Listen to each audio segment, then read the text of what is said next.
On Purpose Leader Podcast, Entitlement. Entitlement is the thought that the world owes you something. No one owes me anything. No one owes you anything. But there are people who really believe that they deserve special treatment and to get all the finest and the best without putting the work in, as if the world owes you something. Sometimes these individuals, when they were raised, they may have been spoiled and the parents coddled them and gave them everything. And so they grew up with a sense of entitlement that the world owes them something because that's what they're used to. Or in some cases, they were raised in an extreme and neglected and abused. And so as they started to come up in life, they felt a sense of vengeance, like, yo, y'all all are going to give me what I want, and I want nothing but the best.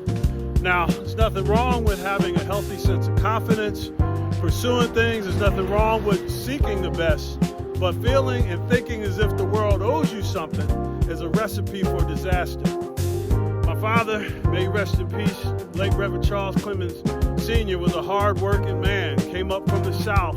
He was a minister, and he also drove a bulldozer, and he wanted to drive a lesson home. And some of y'all know the story, so bear with me.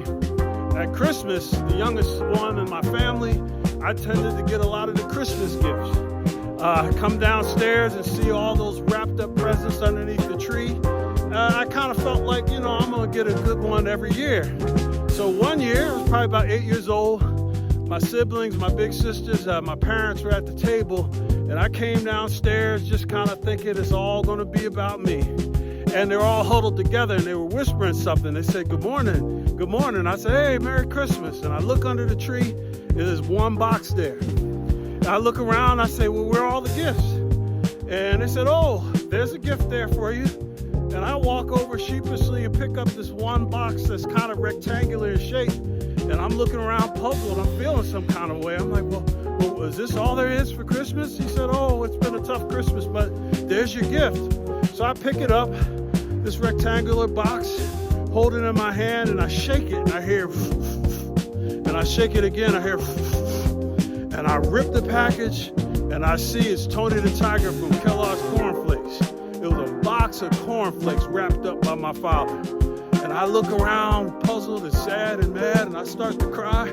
They said, "Son, it's been a rough year. We didn't have much money, but we got you your favorite breakfast cereal." And my sisters and them were all quiet. They all stared at me, kind of snickering.